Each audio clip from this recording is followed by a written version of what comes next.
రోజున ఇన్ని పాపములు మన హృదయములో ఉంటే మనం ఎలాంటి వారమో తెలుసా? చచ్చిన వారము.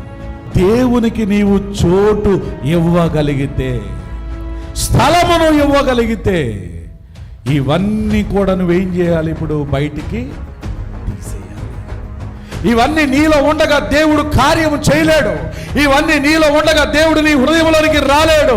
ఇవన్నీ నీ జీవితంలో చలామణి అవుతున్నప్పుడు, ఇట్లా ఏలుబడిలో నువ్వు నడుస్తున్నప్పుడు దేవుడు నీలోనికి రాలేడు. కాబట్టి దేవుడు నీలోనికి రావాలి అని అంటే, దేవునికి నువ్వు స్థలము ఇవ్వాలి అని అనుకుంటే, ఆ పరిశుద్ధుడైన దేవుణ్ణి నువ్వు ఆహ్వానించినప్పుడు ఏం చేయాలంటే, ముందుగా ఇవన్నిటి నుండి కూడా నువ్వేం చేయాలంటే విడిపించబడాలి. వీటన్నిటిని బయటికి తీసివేయాలి. నీ హృదయము పరిశుద్ధ హృదయముగా చేసుకోగలిగితే గనుక దేవునికి స్థలము దొరుకుతుంది.